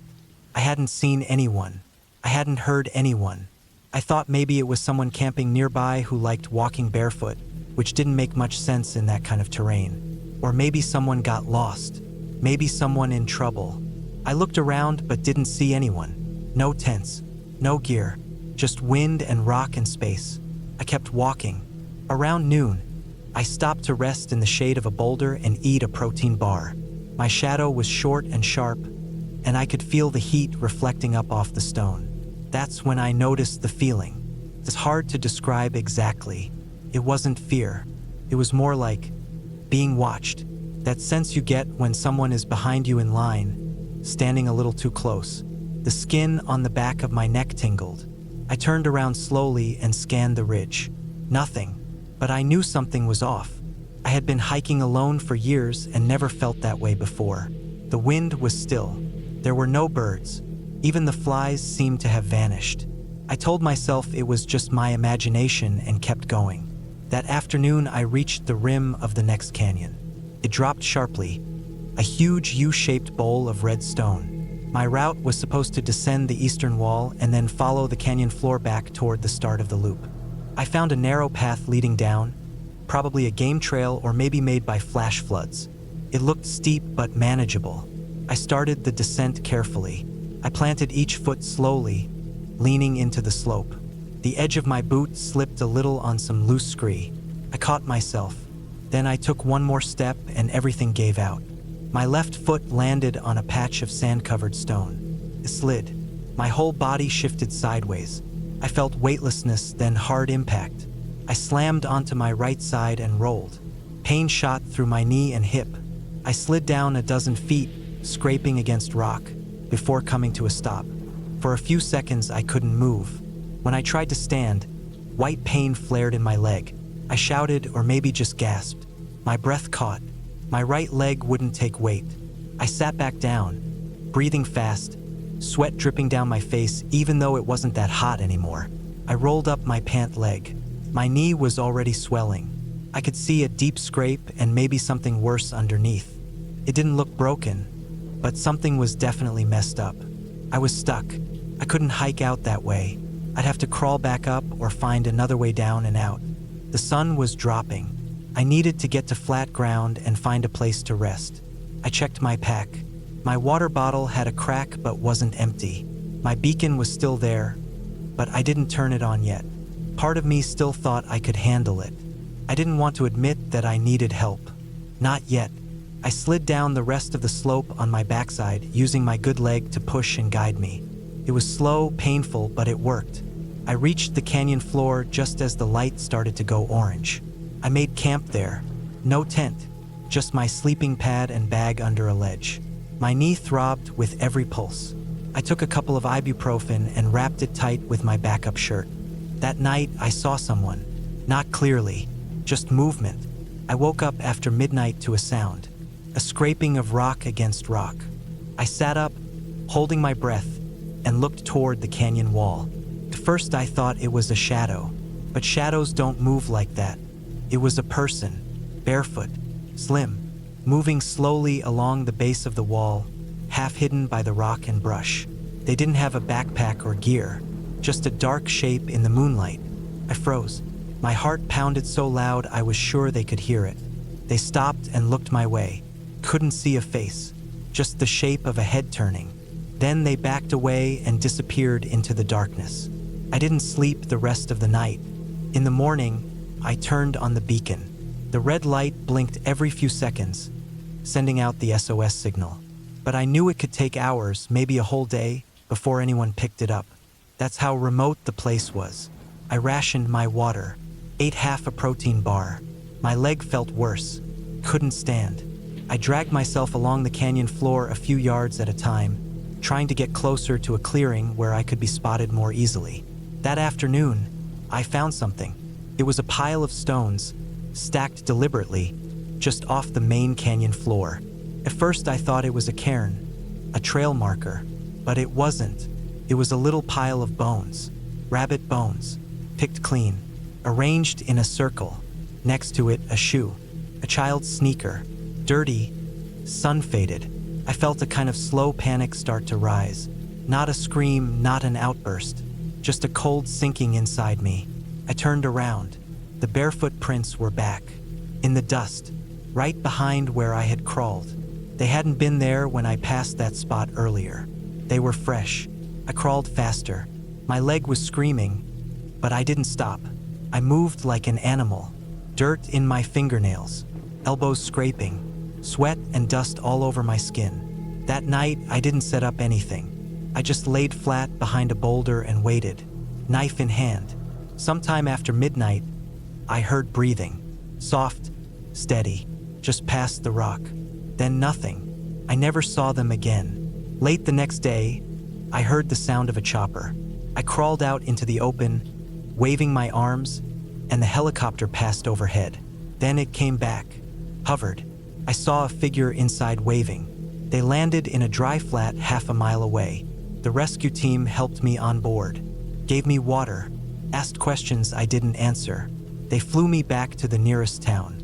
I spent the night in the hospital. Sprained knee, dehydration, exhaustion. They said I was lucky. I didn't tell them about the barefoot person, or the bones, or the shoe.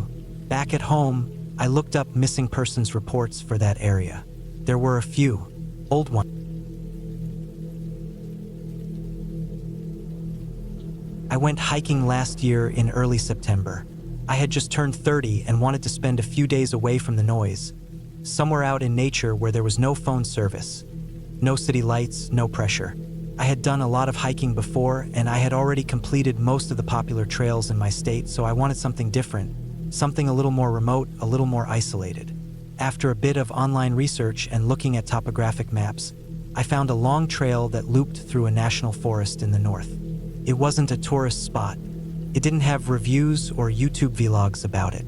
The area was mostly visited by hunters, forest workers, and a few experienced backpackers. The trail was about 26 miles long, forming a loop through the forest and cutting over a long mountain ridge. There were 3 marked campsites along the way, spaced out about 8 miles apart. That sounded perfect to me. 3 days and 2 nights in the woods, far away from everything. I packed everything I needed. A good backpack, sleeping bag, tent, food, water filter, warm clothes, extra socks, a physical map, compass, basic first aid, a folding knife, and a headlamp. I didn't bring a satellite phone or an emergency beacon because I felt confident. I had done dozens of hikes before, including multi-day ones. I told my brother where I'd be going and when I'd be back, and then I drove 6 hours to the trailhead. It was early morning when I parked my car on a gravel pull-off at the edge of the forest. There was only one other vehicle there, an old red pickup truck covered in dust and mud. I figured someone else must have been on the trail already, maybe a hunter or another hiker. I locked my car, hoisted my backpack, and started walking into the trees. The first day went smoothly. The trail was quiet, a little overgrown in some places, but easy to follow. The weather was cool and dry. The trees were dense, mostly pine and spruce with patches of birch here and there. I saw a few deer in the distance, and once I heard something big crashing through the brush, but I didn't see what it was. I walked steadily, taking small breaks, drinking from my filtered water, chewing on trail mix or jerky now and then. By late afternoon, I reached the first campsite. It was just a small clearing near a creek, with a fire ring made of stones and some logs arranged around it. No one else was there. I set up my tent, filtered some water, cooked a freeze-dried meal, and sat there for a long time just listening to the forest. It was peaceful. I went to bed early that night. The second day was harder. The trail got steeper and narrower as it climbed up toward the ridge. There were switchbacks and sections where fallen trees forced me to crawl or climb. The wind picked up the higher I got, and I had to stop more often to catch my breath. Still, I made good progress. By noon, I was on top of the ridge, walking along a narrow path that cut between rocks on one side and steep drop-offs on the other. The view was amazing, endless forest in every direction, broken only by the occasional hill or river. But it also felt different up there. The wind was stronger. The trees were shorter and twisted, shaped by years of storms. The trail was harder to see in places, and the rocks made it easy to trip if I wasn't careful. I kept walking for hours, trying to reach the second campsite before dark. There were long stretches where the trail ran along the edge of cliffs, and I had to focus hard on every step. Around 5 in the evening, I reached the second campsite. It was a small flat area tucked behind a wall of rocks. No creek this time, just a few logs and another fire ring. I set up camp, boiled some water, ate another meal, and sat with my back to the rocks, watching the sky get darker. I didn't see or hear anyone all day. No hikers, no animals, just wind and trees and the occasional bird. When night came, it got cold quickly. I climbed into my sleeping bag and zipped the tent shut. The wind kept blowing across the ridge all night, making strange sounds as it moved through the rocks and trees. It wasn't exactly scary, but I didn't sleep well. I kept waking up and listening, half expecting something to be moving outside. But there was nothing, just wind. The next morning, I got up early, packed everything, and started hiking again. It was supposed to be the last day. Just another 10 miles or so, mostly downhill, then I'd be back at my car by late afternoon. But a few hours into the hike, I noticed something strange. The trail started to fade. It had been rough before, but now the dirt path was barely visible. The trees were closer together, and fallen branches covered the ground. I double-checked my map. I was on the right ridge, The compass pointed in the right direction, but I couldn't find the trail anymore. I moved slowly, looking for signs, cut branches, packed earth, any hint of a path. After half an hour, I found what looked like a trail again. It curved downhill sharply, cutting into the side of the ridge. It didn't match the direction on my map exactly, but it was close. I figured maybe the trail had been rerouted or eroded over time, so I followed it. That was the biggest mistake I made. The path kept dropping lower and lower, deeper into a narrow valley that wasn't marked on my map. The trees got thicker, the ground soggy. There were no trail markers, no signs, no other footprints. After another hour, I realized I had no idea where I was. I tried to backtrack, but the path had vanished behind me. Every direction looked the same: trees, rocks, moss. I pulled out the compass again. I knew if I kept heading southwest, I would eventually reach the old logging road marked on the map, which led back to the trailhead. So I started bushwhacking in that direction. Hours passed. The forest seemed to twist around me. I kept checking the compass, kept walking through thick brush, tripping over roots and slipping in mud. The light began to fade, and I realized I wouldn't make it out before dark. I hadn't seen any flat ground or open space to camp, just tangled woods and uneven slopes. Finally, I came across a small clearing surrounded by tall trees and thick ferns. It wasn't ideal, but I was exhausted. I set up my tent, barely had the energy to eat, and crawled inside just as the last light disappeared. I lay there in the dark, trying to stay calm, listening to the sounds of the forest. That night, I heard something. It wasn't the wind or birds or rustling branches. It was footsteps, slow, steady footsteps moving through the underbrush, circling the tent. I didn't move. I didn't breathe. I just lay there, gripping the handle of my knife. The footsteps stopped, then started again. Closer, then nothing. I didn't sleep at all. When morning came, I unzipped the tent and looked outside. There was no one, no tracks, just dew on the grass and silence in the trees. But my gut told me I wasn't alone. I packed everything quickly and started moving again, still heading southwest. I walked for hours, not stopping, not resting. The forest seemed even thicker now, more claustrophobic. Branches scraped my arms, thorns tore at my pants. The ground was uneven, and I kept falling. I lost count of how many times I had to pull myself up from the dirt. Sometime after noon, I found something that made my stomach drop. A boot, just one, half buried in the mud, old and torn. A few feet away, I saw a piece of cloth hanging from a branch. It looked like part of a jacket, sun-faded and torn. I looked around and saw something else. An old fire ring, overgrown with moss. Logs arranged in a circle, almost completely hidden now. Someone had camped here, but not recently. And whoever it was, they left in a hurry. There were scratches on a tree nearby, deep gouges not from an animal, like someone had tried to climb it or leave a mark. I didn't stay long. I kept walking. By evening, I was completely out of food and water. My legs were shaking. My clothes were soaked in sweat. But just before sunset, I saw something that nearly made me cry with relief. A dirt road. I ran toward it, stumbled out of the trees, and collapsed on the gravel. It was the old logging road from the map. If I followed it east, I would get back to the trailhead in a few miles. It was almost dark, but I didn't stop. I walked down the road with the last of my strength, jumping at every sound, expecting those footsteps to return. By the time I saw my car, the stars were already out. The red pickup truck was gone. I got in, locked the doors, and drove away without looking back. When I got home, I didn't tell anyone what really happened. I just said I lost the trail for a while, camped an extra night, and made it out fine. But I never went back to that forest. I couldn't even look at the map again without feeling cold. Whatever I heard out there wasn't a ghost or some creature. I don't believe in that stuff, but something or someone was out there, watching, waiting, and I was lucky to leave when I did.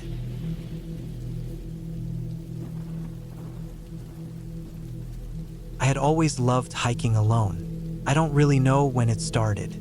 Maybe back in my late teens, When I first got my driver's license and realized I didn't have to wait on anyone to join me to do the things I wanted. I liked the quiet. I liked walking at my own pace. I liked thinking, breathing in the cold morning air, hearing nothing but the sounds of nature and my own feet crunching under the gravel or the leaves. It was early November. I was 28. I worked from home. It was Friday. I had gotten most of my work done earlier in the week, and I decided I wanted to take a break and spend the weekend hiking. There was this trail about 4 hours away I had read about months ago. It wasn't super popular, not touristy or crowded, just a long forest trail cutting through the southern hills of the state. Most of it ran through wooded areas that weren't maintained by park rangers. The trail was official but a bit remote. They called it Fox Hollow Trail. I packed my backpack that morning, a big 3-liter water bladder, protein bars, 2 apples, a headlamp, a rain jacket, pepper spray, a small first aid kit, a lighter, and a folding knife I had only used once to cut twine. My phone was fully charged. I also had an old Garmin GPS clipped to my backpack strap. Nothing fancy, but it had the maps downloaded offline. I had hiked alone many times before. I wasn't worried. I left home by 10 a.m., reached the gravel parking area around 2 p.m. There were no other cars there, just an old wooden sign with faded white letters, Fox Hollow Trail, 17.9 miles. I planned to do the full loop, stay overnight in the woods. I had done longer hikes than this before. The trail connected back to the same parking lot, so I could sleep halfway in and finish the rest in the morning. I had my small one-person tent rolled tight, strapped to the bottom of my pack. I locked my car, checked my GPS, and headed into the woods. The weather was cool but not cold. It smelled like wet leaves, pine needles, and dirt. That earthy smell always made me feel calm. It was around 2:30 p.m. when I stepped onto the trail. The sun was still out. I moved quickly, trying to get at least 6 or 7 miles in before dark. The forest was beautiful. Tall, thin trees, a mix of oaks and evergreens, standing still with just the lightest breeze. The trail was well-defined, narrow, but clear enough to follow. I stopped every now and then to take in the surroundings, drink water, adjust my boots. The forest was completely quiet.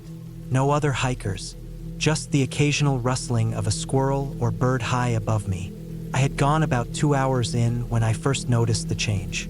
It wasn't something I could name at first, just a feeling. I had checked my GPS about 20 minutes earlier, and I knew I was around the 4-mile mark. Still on track, still right where I was supposed to be, but something about the woods ahead of me felt off. The trees looked darker, the canopy thicker. It felt like the sunlight dimmed faster than it should have, even though I still had at least an hour and a half before sunset. But it was more than just the light. It was the silence. That deep silence that doesn't feel peaceful, it feels heavy, like something is waiting. I stopped walking, just stood there. No birds, no insects, even the wind had stopped. I could hear my own breath. I stood still for maybe 30 seconds, then shrugged it off and kept moving. Sometimes your brain plays tricks on you when you're alone. The trail narrowed a little and turned left, going downhill along a ridge. On one side, the land sloped down sharply into thick woods. On the other, it rose steeply, covered in rocks and brambles. The path had been covered in leaves, but now it was mixed with broken twigs and dirt. I walked carefully. The ground was damp, slippery in places. I had my head down, watching my step, when I noticed it, a footprint. It wasn't mine, and it wasn't recent either. It had been pressed deep into the dirt and dried. A man's boot about my size, but something about it stopped me. It wasn't just one print. It was several going off the trail and into the slope to the right. They weren't hiking boots. They looked like work boots, deep tread, worn down in the heel. Whoever made them had walked off the trail, straight into the thicket of brambles and rocks. I looked around. The woods were still dead quiet. I told myself it wasn't strange. People wander off trails all the time. I kept walking. About 10 minutes later, I came to a flat area where I could set up camp. The land leveled out between 2 hills, with tall trees spaced far enough to hang food if I needed. I found a dry patch under some thick branches and unrolled my tent. The sun was going down, and the woods had gotten darker, faster than usual. I boiled water for a quick meal, just some instant noodles, and sat there in the quiet, eating with my headlamp on low. I didn't build a fire. I rarely do when I'm alone. Fires attract attention. I prefer to stay unnoticed. I got into my tent around 7:30. The forest was completely black by then. My GPS said I had gone 6.4 miles, right on schedule. I turned off my headlamp, pulled my sleeping bag around me, and listened. Nothing. I don't know when I fell asleep. Maybe around 9 p.m. I usually sleep light in the woods, waking up often to adjust or check sounds. But that night, I didn't wake up until 1:12 a.m. I know the time because I checked my phone. It was the sound that woke me. Something had moved outside my tent. Not far, maybe 10 feet away. I held still. My breathing got shallow. I waited. Another sound, soft, like a foot on dry leaves. Then nothing. I slowly reached for my headlamp, but I didn't turn it on. I listened for a long time. 20 minutes passed, maybe more. I didn't hear anything else. I told myself it was a deer or a raccoon, but it didn't feel right. The rest of the night passed without more sounds. I didn't sleep much after that. By morning, I was packed and walking again before the sun had fully risen. I had more than 11 miles to finish. I wanted to be back at my car by early afternoon. I walked fast. The trail looped down into a hollow and then climbed again into thicker forest. Around mile 8, the trail started to feel less kept. Narrower, more overgrown. The trees pressed in tighter. Branches scratched my shoulders as I walked. Then I saw something that made me stop cold. Hanging from a low branch about head height was a piece of blue cloth. Faded, ripped, tangled in the bark. It looked like part of a shirt, maybe a jacket. I walked closer. It had been there a while.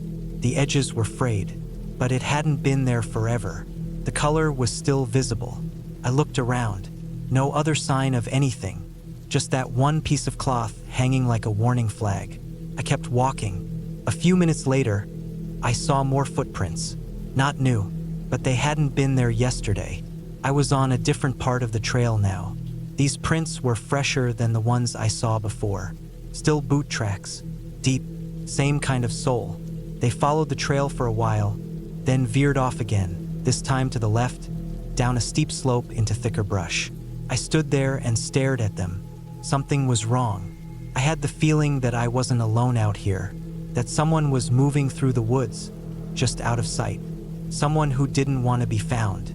I pulled out my GPS. I had signal, still on trail, still moving forward. I decided I would finish the loop as fast as I could. I wouldn't stop for lunch. I wouldn't rest, just finish and leave. But the forest didn't make it easy. Around mile 10, the trail crossed a small creek. The water was low, just a trickle over smooth stones. But on the far side, the trail disappeared. The marker signs were gone. No blazes, no arrows. I checked my GPS again, said I was still on the trail or close. But the map wasn't matching what I saw in front of me. I picked the most worn path and followed it. It sloped uphill through dense trees. Every few feet I stopped to check my bearings. But something was wrong. I had been walking 30 minutes, maybe more, and my GPS said I was still in the same spot. I tried restarting it. Nothing changed. The forest had gotten darker again. I couldn't hear any birds. I couldn't hear anything. I stopped. I turned slowly in a circle, looking around. All I could see were trees. Nothing looked familiar. My stomach felt tight. My chest started to ache. I knew I was lost. I forced myself to stay calm. I knew panic would make things worse. I took out my paper map. I always carry one. According to the last marker I remembered, I should have crossed the creek near mile 10. If I could backtrack to that point, I could try a different path. I turned around. That's when I saw it. Another footprint. Not mine. About 10 feet behind me, right in the middle of the trail I had just walked. Deep in the dirt. Too fresh. It hadn't been there when I passed. I froze. My skin went cold. My heart started hammering in my chest. Someone was behind me. I didn't hear any.